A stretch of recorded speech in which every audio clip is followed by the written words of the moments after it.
Welcome once again to Banter. I'm old. And I'm bald. Today's episode should be pretty exciting. We're going to go into the five most difficult sports, and each of us has a different list. In our opinion, All of this is our opinion. You can, in our strong, passionate opinions, the five most difficult sports. yeah, but we're educated. I have a master's degree. You almost have a master's degree.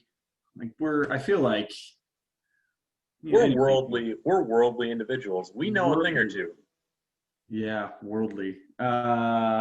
So I think what we need to get started on, though, is what we start every episode with, which is the okay moving on segment of the week. It's your turn. My turn. I'm really excited to hear this one. This particular one for a while.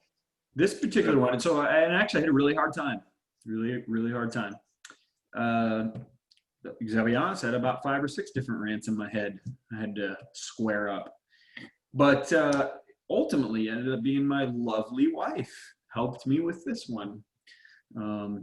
She legitimately did. This is not against her. This is actually. So she said you should do one on grocery stores. And I said, oh my goodness, I got it. So grocery stores. So I'm going to go ahead. I'm going to make sure that you get your full time. Oh, thanks. I'll cut you off if you go long. Appreciate you. Okay. All right. Grocery stores. So I got a few things on grocery stores. I think right now, totally different deal, right? Grocery stores are very different during COVID times. But right now, I think one of the things that's always bothered me about grocery stores, let me back up. So for me, for grocery stores, I like to think of them as smaller versions of being on the road, right? And so you have a cart, or most people that are going through the grocery store have a cart or they have a basket. And so I think what we're going to talk about a little bit here, what I'm going to rant about, is cart etiquette. So going down an aisle, I'll give you a scenario. Going down an aisle, somebody turns their cart or leaves their cart in the middle of these aisles, walks away from the cart and stares at an area of pasta because they have to decide if they want linguine, spaghetti, fettuccine, spiral noodles, or macaroni, and they'll leave their cart in the middle of the aisle for a good 5 to 10 minutes while I am waiting for them to move so that I can actually get through the aisle myself. So that's bad enough to have to wait. Now, there's that, but then there's also the ones that stand next to their cart. And so they take up the entire aisle, so there's literally no space for you to get through. And you just stand there and they act as though they don't care. They need to take their time to get what they're going to get. And you may be in a hurry. I may only need one thing in that aisle. I'm just trying to get some tortilla chips. I know exactly what I need. But there's somebody standing in the middle of that. So this is bad enough when there are 20 people in the grocery store.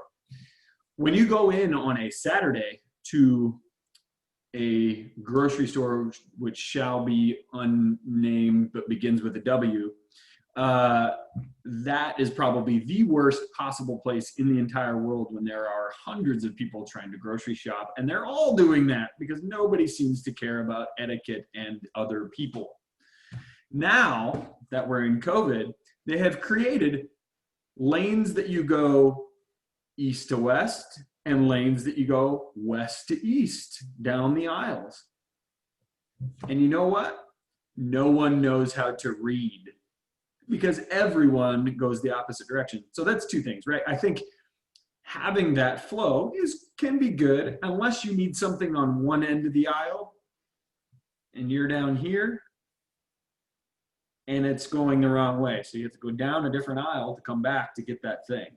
Okay, that's a little bit wasteful and inefficient, which Mr. Bald there knows I hate inefficiencies. So that's my first point in regards to grocery stores. I could go much longer, and I think it's only been about 1.5 to 2 minutes now at this point. How much time? What have I been? No, a lot longer. Oh, you're like 3:15. I can just go and go and go. But that's just infuriating. And then again, sit in an aisle, and I think it's okay.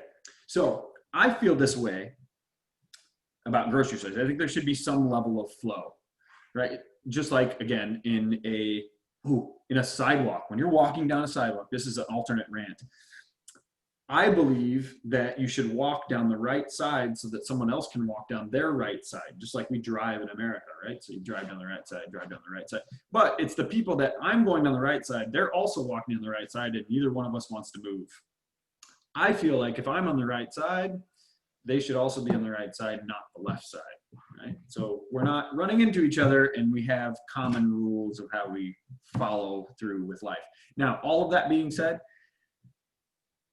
I really don't like IKEA.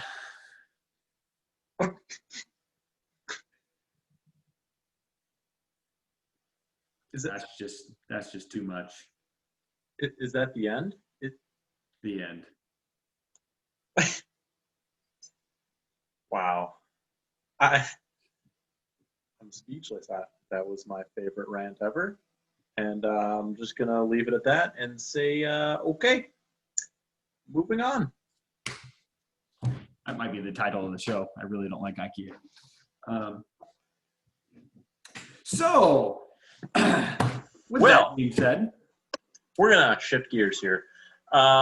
So we each individually made our lists of what we think. It's so hard to move on right now. I'm sorry, I'm struggling.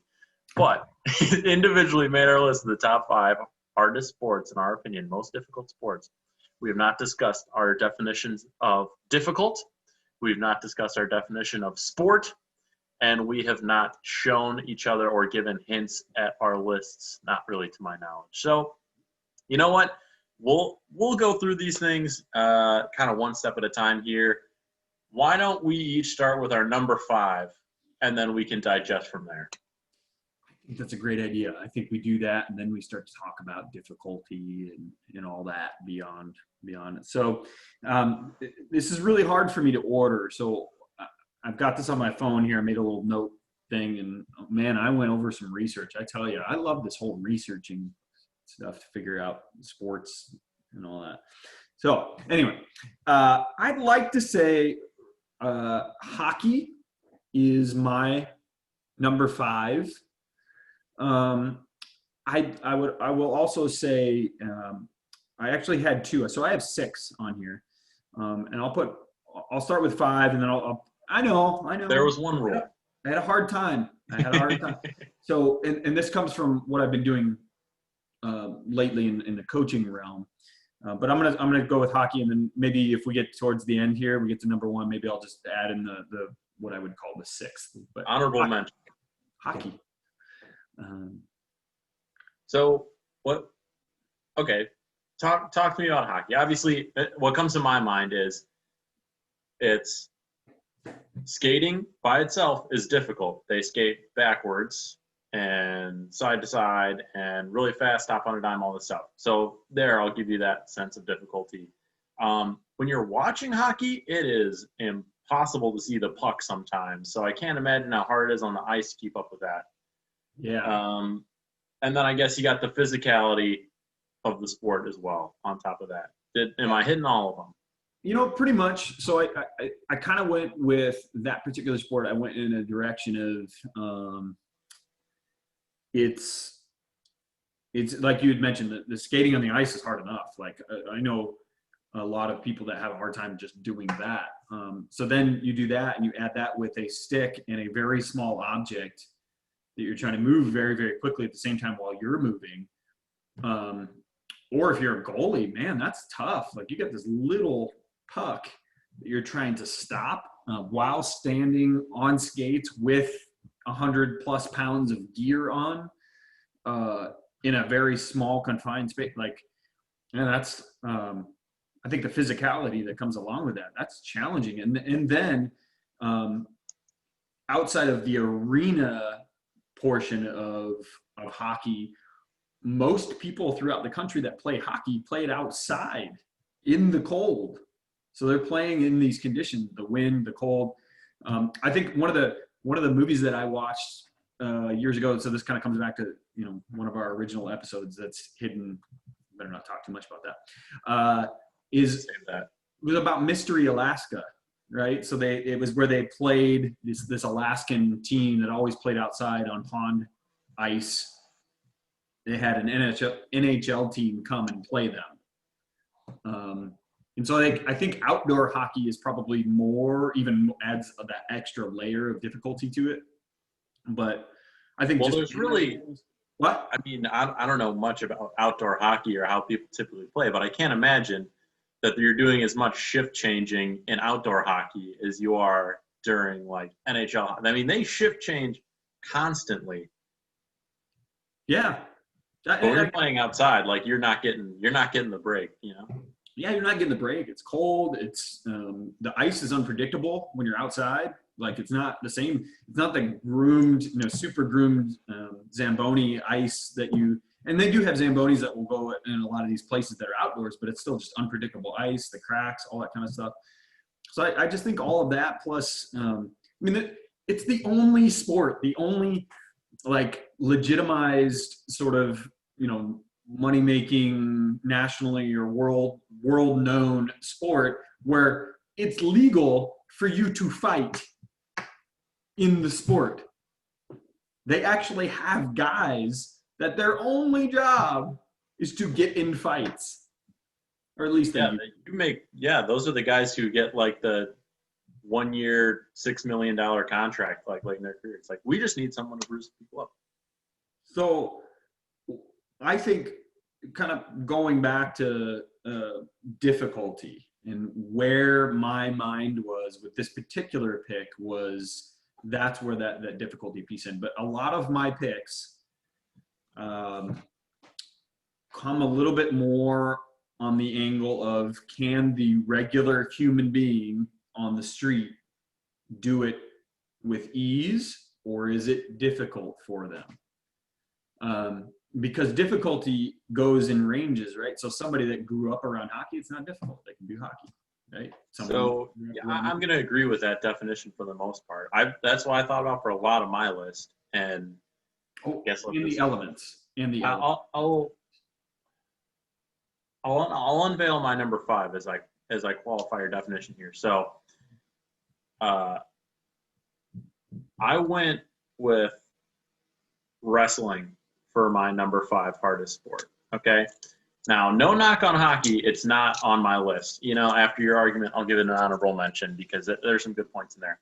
But as I was making my list, I was thinking, could you take like the most athletic person in, like you could just go into any mall, pluck the most athletic person out of that mall, drop them in that sport. Could they do it? Well, could they do it well? So that was my biggest qualifier is like, some people can walk out and do any sport. And one that comes to mind, like I got to be honest, golf. I know it's hard to be good at golf.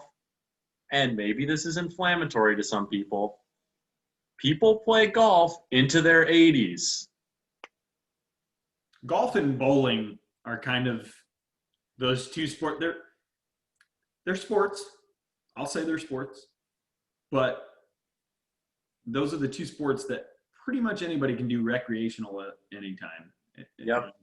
And you can have a great game. You don't have to be like a super athlete to have a great game of golf one day. If you can play as well while drinking as you can while not drinking, I don't know how difficult the sport is. Because I've seen some people that can do really well in any state in golf and in bowling. And actually in bowling, especially in leagues, it's almost an expectation that you're going to have a pitcher or two of beers and eat. Yeah, it's like an unfair advantage if you're the one not drinking. Right. It's like in other sports, how if you take steroids, that's cheating. This is like the opposite where like if you don't take something that handicaps you, you're cheating. I like that. Both those sports. I would say both. But I think bowling leans a little more towards that than golf does. I think people enjoy that. Well, I'll give that. Well, it's not like I go for a run and I'm like, you know what? I'm going to take a 6-pack of beer with me while I'm out there, and I'm going to get. Yeah, that would be a bad idea. Well, let me just point out the difficulty of wrestling here. And see, that's a sport where you're training to be pound for pound as strong, as fast, as powerful as possible. So if you're like, take it, a football player, American football player, they're trying to be strong, fast, powerful. Great, fine. Okay. They're not conforming to any sort of weight limit in any way. I have seen wrestlers starve themselves for 3 days, make weight, compete, and win.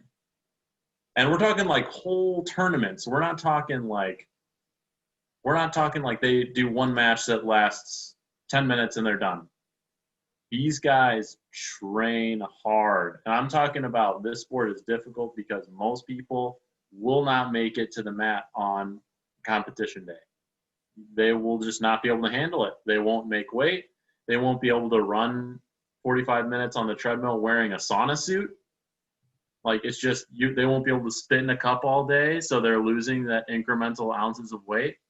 Most people are not even making it to competition. I'm 100% on the same page with you. Like and I'll move to my next one here in a little bit, but I grew up in Iowa. So big wrestling in Iowa. They have a little bit of wrestling in Iowa. Wrestling in Iowa is like the state sport. They got both kinds of wrestling in Iowa. You got corn wrestling and you got cattle wrestling. You're jumping ahead of me. Oh. Hold on. So first of all, growing up in Iowa, I've seen, and I always kind of wanted to wrestle. I was a rambunctious kid. I know this would surprise everyone. My mother didn't want me to do any martial arts. She didn't want me to do wrestling. She felt like I would get in more fights if I learned how to do it better. And I was like, well, that didn't really make any sense. But she didn't understand the discipline piece to it all and all that. But man, I saw those guys. They were the hardest. I will say it till I'm blue in the face, man. The hardest working athletes out there are wrestlers, 100%, because of the reasons that you had mentioned. They lift heavy weights. They're climbing ropes. They're doing all kinds of crazy. They're getting their bodies into these crazy positions too, and try to be strong out of those and working out of positions. And then they're doing what you're talking about, like losing weight, like last minute, and then they got to go in and wrestle, and they're dehydrated but they still are able to get the most power and the most out of their bodies with that, being in that situation. I envy the hell out of those guys. That's tough. And even look at the heavyweight guys, right? So these are guys who aren't necessarily like pound for pound the strongest guys in the world, but they're wearing a lot of weight and they are still fit. Like they can move. They're super agile. Like if you're telling me like, NFL offensive lineman is super agile for his weight, I'm like, sure. Go watch a heavyweight wrestler. Sure, but heavyweight wrestlers in a second are like, no doubt, more agile than an NFL lineman. 100%. No knock on any NFL linemen who are listening to this. I'm not saying what you're doing is easy. I'm just saying wrestling's harder. It's hard. Absolutely. So I'm going to expand upon that because this one will surprise you. And you brought up the Iowa thing. Ooh. Steer wrestling is on my list. I got to be honest. I had a passing thought about steer wrestling. No, it's. I want to hear this. Not quite the same components as what you have within man-on-man wrestling or woman-on-woman wrestling, right? So same thing. You don't have that. But what now you're taking a human being trying to wrestle something that weighs much, much, much, much, much more than they do, and doesn't have the same thought processes of safety for the other human being. So they just go. And so trying to wrestle a steer to the ground, I call that difficult because I think anything that you could die, that there's a very good chance that you could die by doing it, is difficult. Yeah. I don't think we can argue on that. Yeah. Well, so I'll tell you why I didn't put it on my list then. So I agree with you. Is it difficult to do a sport that could kill you? Yes. But I think that that's one of those sports where, like, look, let's be honest, not a lot of people do it. If steer wrestling was the most popular sport at like high schools in New York, Chicago, and LA, would someone new in the sport be the best at it? Probably. I have no doubt that if you took the most physically talented person. Okay, stop. You can't do that, because you could do that for every sport. You can do that for every sport, but I think so. I don't want to hear it in terms of steer wrestling. You can't, because if we're going to do that, we're going to do it for everything else on the list. So let me quantify it then. So so then I'll amend that. Okay. Okay. I think that you could take the most physically gifted person in any random setting, put them in steer wrestling, and it would not take them as long to be at the top level of steer wrestling as other sports. We need a professional steer wrestling person on this show. We do. All right. You know what? Maybe that's a controversial thing to say, but I just don't think the sport is big enough that we really have a good picture. And I'll disagree with you to this point, as in, like, if everyone did it, would we see someone better? Well, yeah, in most cases. I mean, obviously in the United States, basketball, football, and baseball, for the most part, all the best athletes are focusing their time on those sports. So for those, I wouldn't apply it. Any smaller sport, I would say you have a fair point there. So I'll give you that. Oh, okay. I'm gonna push you on that one a little bit. So, are you thinking Western world, or are you thinking globally? In terms of steer racing? In terms of that particular comment that you had, I'm thinking Western world in terms of that comment, because in the global perspective, the best athletes are playing soccer. Right. So if you took the best athletes in the whole world and tried to turn them all into, NFL quarterbacks, I'm sure that we would have more NFL quarterbacks from international places, but that's just not the case. Okay. We'll just leave it there. We'll leave it at that. So that's your number 4, steer wrestling. Yeah, I'm sticking to it. It. I would expect nothing less. I'd be upset if you didn't. Gosh, this is a toss-up for my 4, 3, 2 are all kind of a toss-up here. But I think for 4, all right. I think for 4, I'm going to go with gymnastics. I got to tell you, we got the same number 4. Gymnastics? Or number 3, I guess, because I went 4. You're number 3. Okay, so we're matching up here. So this is good timing. So, but I went with gymnastics, and I was actually, before you got to steer wrestling, I was shifting around a little bit, but you said wrestling, and I was like, gosh, that's a good pick. I should have, but I almost pushed. It's not quite the same, but they're very similar, wrestling and gymnastics, in terms of positions, strength, endurance to hold those positions, body composition, all of those things. I ended up picking gymnastics, and I don't mean to take up your time to describe why, but I'm going to take up a little bit. So back in gymnastics / wrestling, and that particular genre is the oldest sport. Wrestling is arguably the oldest sport as we know of sport today, and it started back in the Greek Olympics, 700 BC.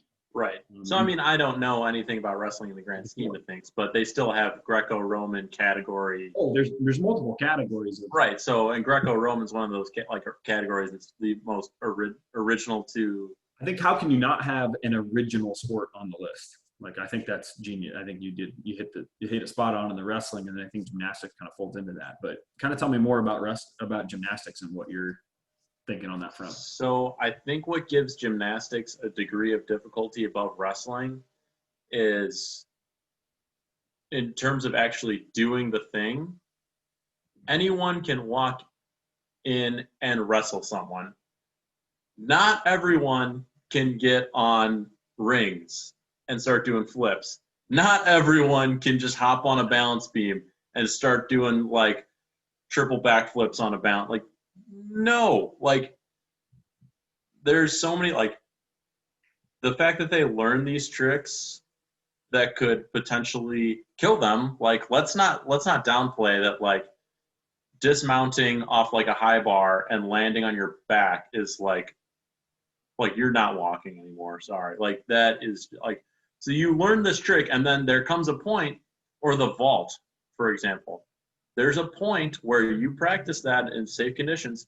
You just eventually you're going to have to do that super dangerous, high intensity, high speed trick, you know? So, and it takes similar training to wrestling in terms of pound for pound strength, because everything you do is based on your own body weight, but it adds an element of danger. Now, you could toss up element of danger versus starving yourself between wrestling and gymnastics. Like, what's more difficult? Well, I'm going to give gymnastics the nod because there's so much more of like a breadth of events that like you need to be well-rounded. Oh yeah, yeah, and you can pick your discipline, but I think the all-around folks, those are the ones that are super impressive, man. Yes. Okay. So I'll qualify that. If you're an all-around gymnast who's doing like, well, men, I know men and women have different events, but like if you're doing like vault, floor, high bar, pommel horse, all that stuff. Yeah. And you're doing that all in a day, right? I again, I'm not a gymnastics expert, but that's all in a day, right? So we give decathletes and track 2 days to do 10 events. You're doing all around, maybe it's 2 days, I don't know, but it's basically doing a decathlon and track, but maybe probably not more physically demanding in terms of endurance, but definitely more physically demanding in the moment for each event. Oh yeah, 100%. I can't argue. You've hit a lot of the same points that I had. I mean, I think that some of the best all around athletes, if not the best all around athletes. And I'll say, I'm a track and field coach. So I believe that it's decathletes and heptathletes as a whole, but I think gymnastics is right there. I mean, I think it's right there. They, obviously don't do a lot of like running or hurling objects, but man, just the positions they have to be in, the manipulation of their own body and certain, yeah, I mean, I'm on the same page with you. That's why my next pick is gymnastics. So I was going to say that. I think they get to the point where they end up, their diets get really dialed in a lot like wrestlers do. And it is a little bit of show as well, right? Floor routine and a little bit of the other things to do in the beat. Yeah, you got to do that. You got to do that sport with a smile on your face. Yeah, it's style points. You get points for that as well. And I think that's the other like added difficulty is it's not only do you have to hit it right, but you got to smile and you got to do it, in a sort of theatrical way.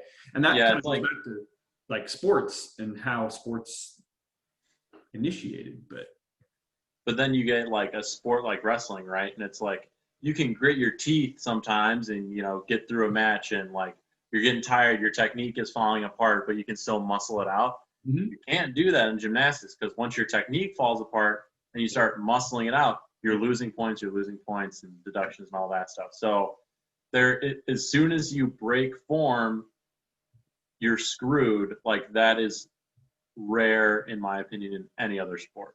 You can't like in running. If you get tired, muscle it out, get to the line. Like who cares what your form looks like at the end of the day? Style you get points. the line first. Winner, yeah. So yeah, and yeah, so I'm in agreement. So I don't know now, where are we at now? Since I agreed with you, I lost my pick, so you get to. So that's your third, and then I guess I'll give my third, and then this will kind of open up what is sport, because you might have a different some different thoughts. You might know what I'm going to say here, but I'm gonna go with chess. I'm just gonna do it. I'm gonna say chess is number 3. I did it. There it is. It's out there. Okay. I don't believe it's a sport because I believe sport requires some level of physical exertion. So I do have an argument to that point, and I knew you would. it's really because obviously I know you're going to say, oh, I looked up sport and it said an activity involving physical exertion and skill, which team competes against another or others for entertainment. Yeah. Okay. I thought you might say something like that. Okay. What do you To got? that I say, professional level chess championship matches last 8 hours. If that is not a feat of physical endurance, Okay. I don't know what it is. To be sitting anywhere for 8 hours sucks. To be sitting somewhere for 8 hours with a single track mind focused on a task is physically enduring. Do you believe two questions? Do you know is there a large count of people that watch chess matches? The chess community is massive, not necessarily in person, but if you look at press conferences and things, so I'll quantify in terms of media coverage. In terms of media coverage, worldwide professional chess is, I would venture to say, on the same level. It's like definitely a higher level than soccer is in the United States. If in terms of globally, there's hundreds of reporters and cameras and everything that mob the two players who play for the world championships every year. So it's a little shocking, actually. Okay, so where does the, as they say, buck stop in regards to quantifying that? So you've now taken a board game and you've turned it into a sport. So what's to stop someone from saying, and I'm going to try and do this in a way that fits your definition of 8 hours of, potentially 8 hours long. Mm-hmm. By the way, to refute that point, there are also chess matches that last 3 seconds. So there are some that last 8 hours. There are some that last 3 seconds. So leave that there. So I don't know how physical enduring 3 seconds of chess is versus 8 hours, but that aside, if we're going to use that, the game of Risk. So strategic game that can last days to complete. How is that not a test of that same level of endurance, physically and mentally, strategy-wise, to get through that game and win? I'll say this: chess is a more difficult game in terms of strategy. Obviously, opponent dependent, But if we're talking about high-level professional chess, after the first 4 moves of a chess game, there are over 4 billion different possibilities, and those players memorize lines. Rather, they're not just winging it; they're memorizing games from however long. So that goes to the preparation difficulty. To your point, I'll ask you, if I said Risk could be a sport, what would your reaction be? And if it's an inflammatory reaction, then I'll also ask, why does it matter if something's a sport or not?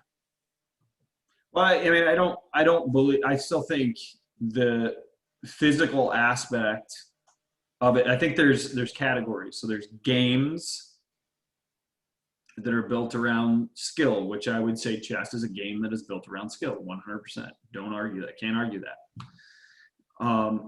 I see sport as more of a, I would say, in my opinion, full body physical skill. And I think that the mental piece plays a part in it too. There's strategy. You have to know how to win. You're still trying to win that sporting event, right? Ultimately, you're trying to complete that sporting event in the best possible way. You're still trying to win the skill game that you're doing. Like, I also don't believe, in my opinion, that darts are a sport. It's accuracy.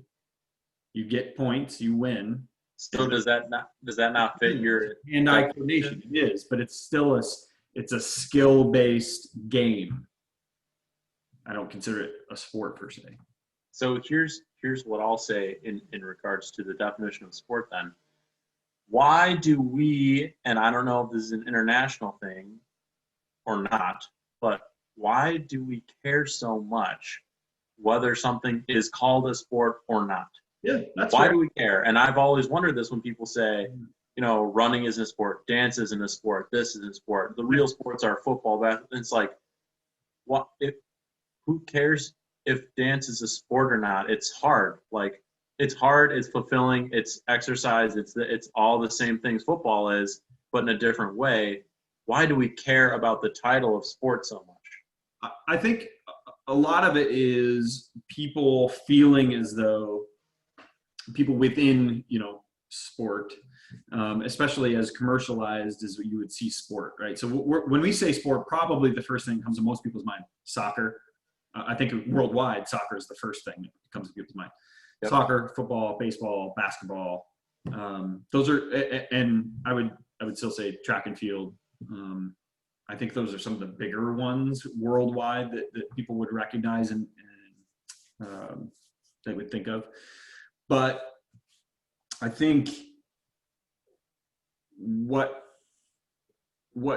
those folks, and we're in that world, we think about a lot is we put a lot of time and investment in our physical and mental capabilities to accomplish this task and this goal. And when someone says, okay, there's this game that everyone else can play, and some people, Bob off the street can come in and play it very well with almost no training.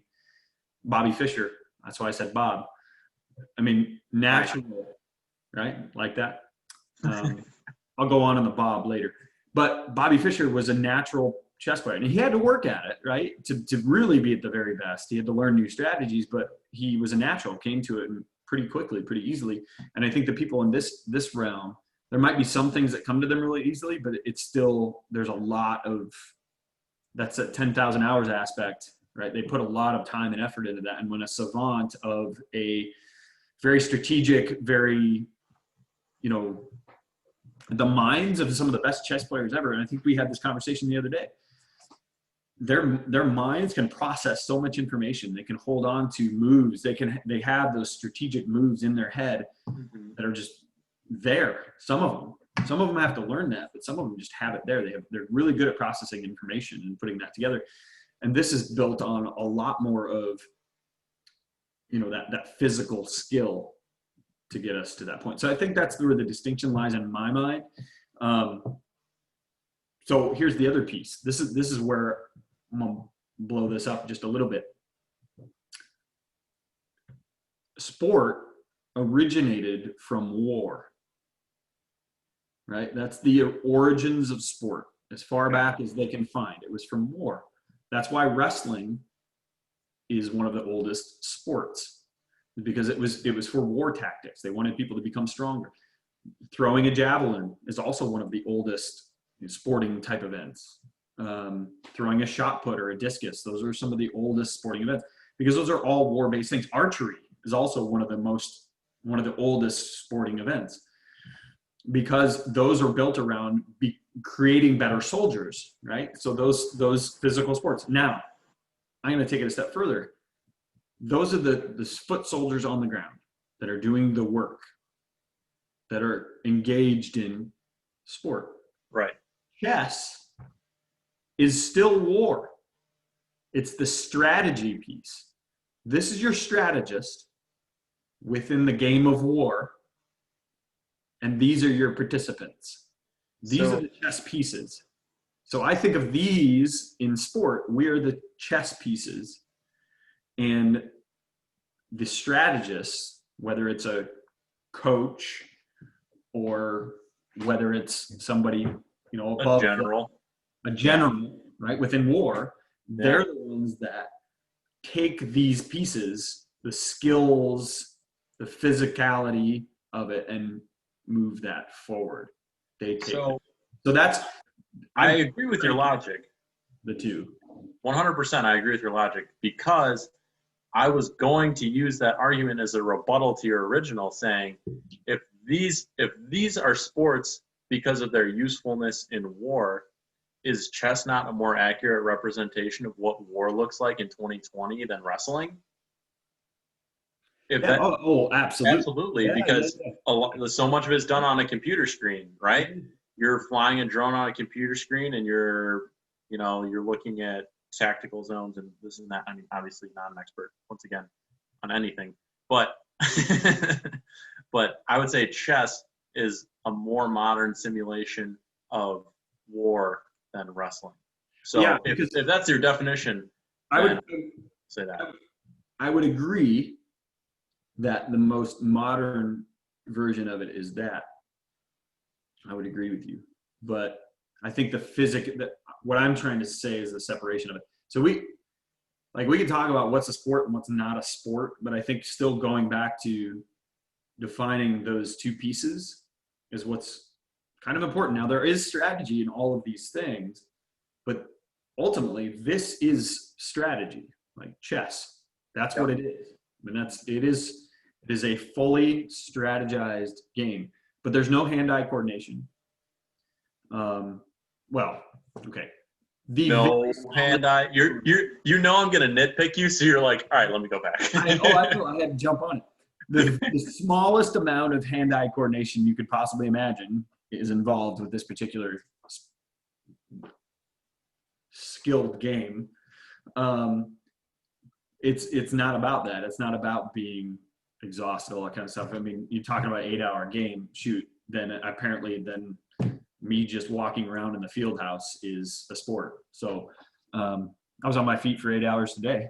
The difference is you're not competing against anyone when you're just standing for 8 hours. Yes, I am. And everything that I do is to prepare my student athletes to be at their best. I'm competing for them to be their best against others. Against other coaches, you mean? Yep. Okay, sure. By that definition, then sure. But I will give you this distinction, though. Just 25,000 steps today counted as a sport. So, as a point of clarification for my future definition of sport, I will say that I continue to have, chess is sport. I think it is. And then where I draw the line is if you're like, oh, if chess is a sport, then so is playing the piano or something like that. You could argue there's equal strategic mastery in being a composer and something like that, and the piano can be extremely complicated. The difference is you're doing it in a way to beat someone else as part of it, and the other part is your motivation. Not saying that you can't enjoy the sport, but if you're doing something purely because you enjoy it, it's art. Okay. I'm glad that you made that adjustment. I can live with it.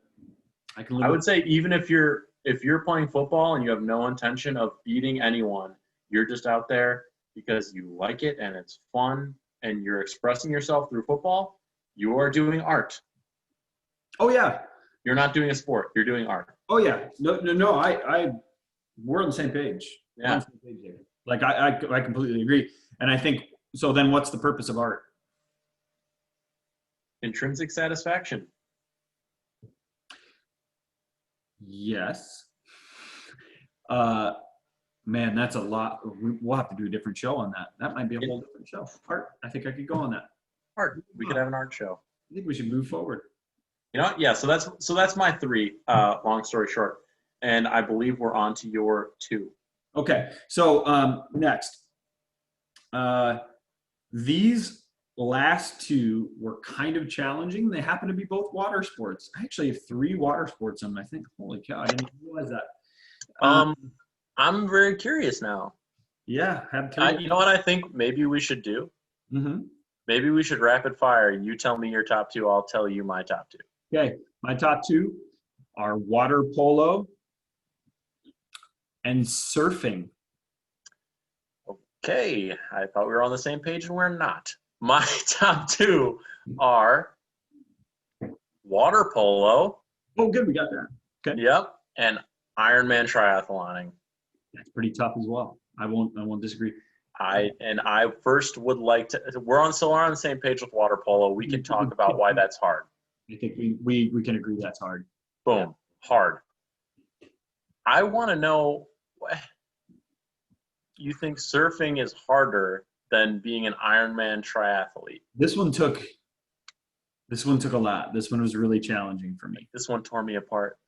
It was. This one was really, really hard. So I'll go back to my original piece in terms of difficulty within the sport. I tried to go to the average person being able to surf well, right? But I said the average person being able to surf, and then I think you added the well. I think you helped me with that. So the well, I think the other kind of part to the well that people don't think about is surfing is reliant on, you can't just go out and say, I'm going to go surf today. You're at the mercy of Mother Nature. And I think any sport that comes at the mercy of Mother Nature to determine how well you can perform that skill, man, that's difficult. First of all, it's difficult to get up on. Have you ever tried to get up on a surfboard? Have you ever gone surfing before? Nope. Man, it's hard. It's hard. I can ripstick. You've what? I can ripstick. I don't know what that is.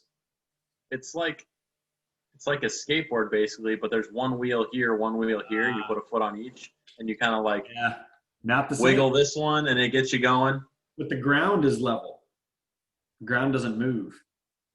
Okay, so that's when you're on a flowing, in an ocean where the waves are sort of generally unpredictable. The wind is hitting you and you don't know how big of a wave necessarily you're going to get. You're kind of making a guesstimation of when it's going to crest. And you're trying to get up on that and do the things that they do while surfing. So I think good surfers, that in my opinion is very difficult. Now, the reason I found it really hard to manage with is it's kind of the same topic as bowlers. Surfers tend to be stereotypically, you're like, oh, these hippie guys that don't care about life, they don't work out, they don't do the thing, they just show up and they surf.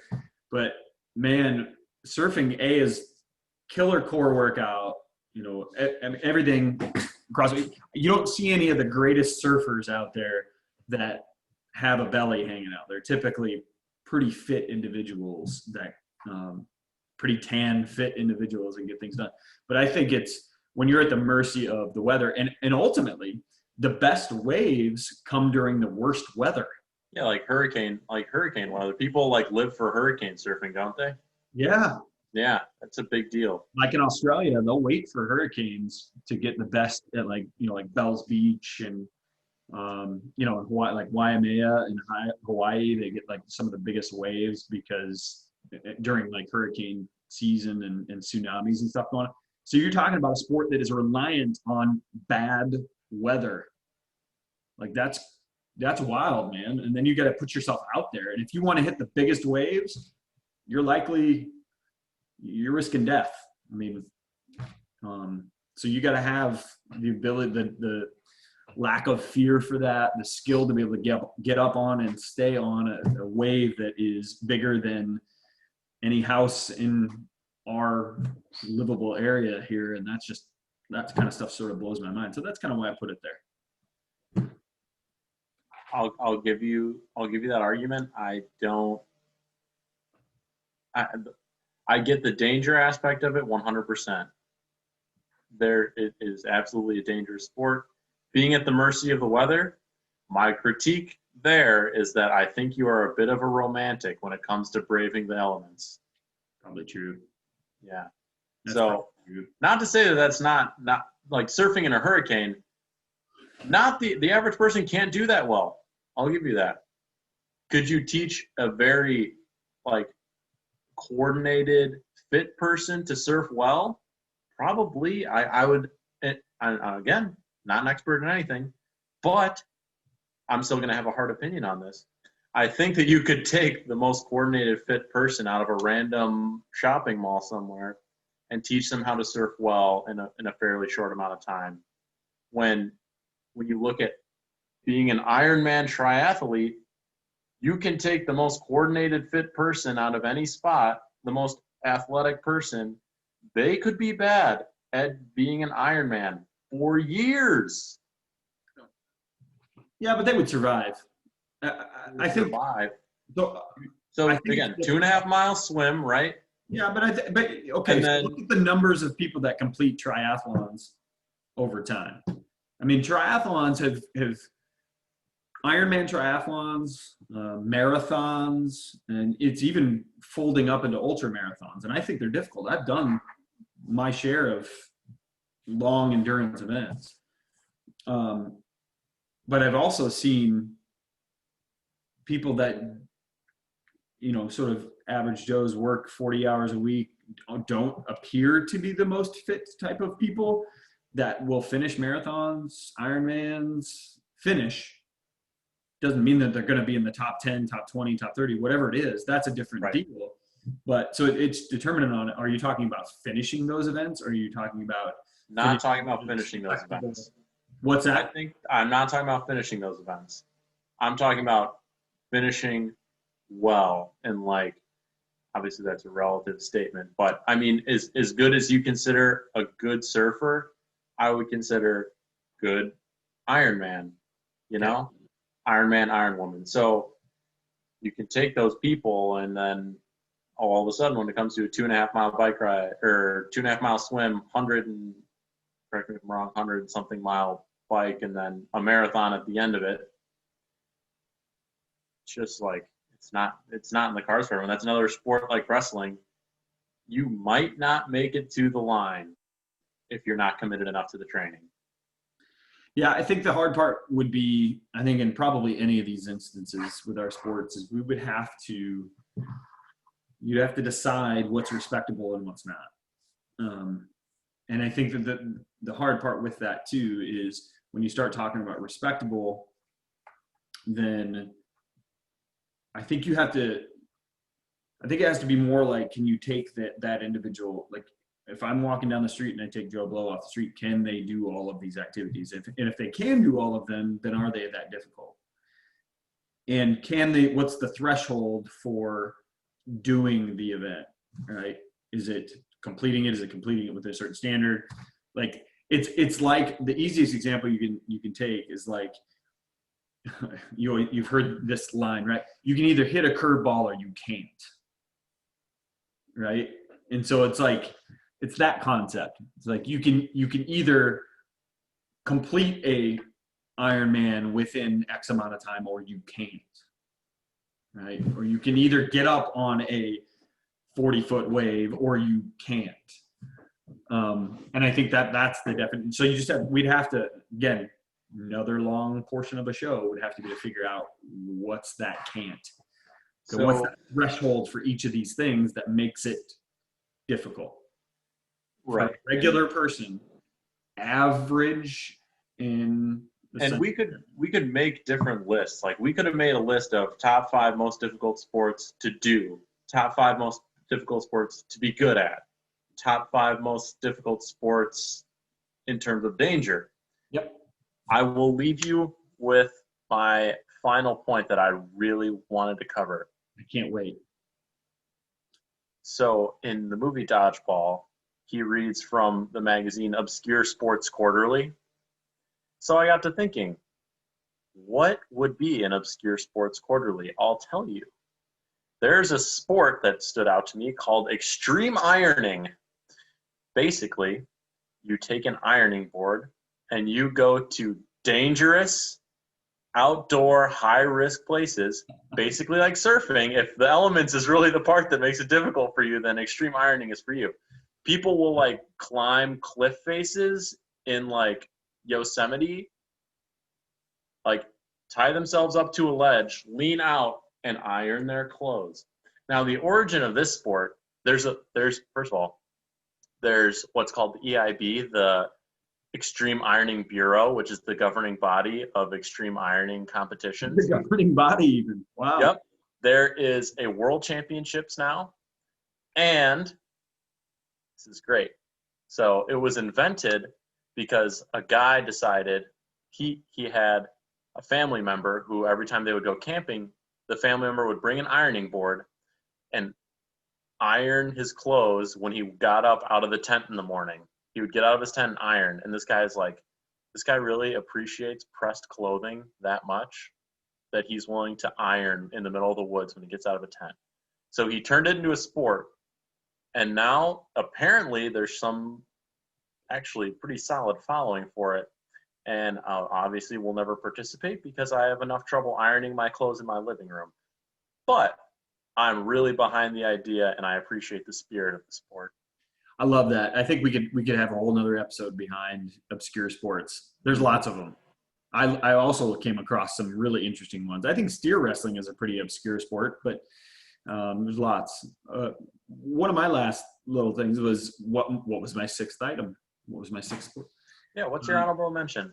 Gosh, this was, again, these are so difficult. I had to pick something from our sport that we coach. I had to pick something. So I had to go with pole vault. Man, trying to take an average Joe off the street and get into pole vault, especially, again, pole vault in the way that pole vault is meant to be done, right? Like full inversion. Getting yourself, running down a runway, planting, bending a pole, getting yourself inverted completely upside down while however many feet off of the ground and hurling yourself over a fiberglass bar. Mm-hmm. That stuff, it's scary. I coached the pole vault, and I don't want to do the pole vault. I don't have any desire to do it. That's okay. I enjoy coaching it, and I can coach the heck out of it, but I will not. I have no desire to turn myself upside down that high off the ground with nothing between myself and a metal box at the bottom of that pole. It's dangerous. People, I mean, I've heard of people not making it through competitions. Like it's dangerous stuff, but that one I had to go. The amount of skill, technique involved, I think you can teach most people how to generally straight pole, but to get them to go upside down and have the confidence to do that, it's challenging, man. I had to give a shout out to pole vault. It's a good honor. It's a good honorable mention for sure. All right. Especially, if you're imagining a windy day. Ooh. If you've got an athlete pole vaulting 15 feet plus on a windy day, it's scary. That's scary. Windy wet day. Some of the scariest ones I've seen have been when it's been drizzly and you're still competing in the competition. That's scary, man. People are hit up. They get up there and the pole starts to bend, and then their hand slips off the pole. Or when a pole breaks. Well, it's also very scary. I've seen that many times.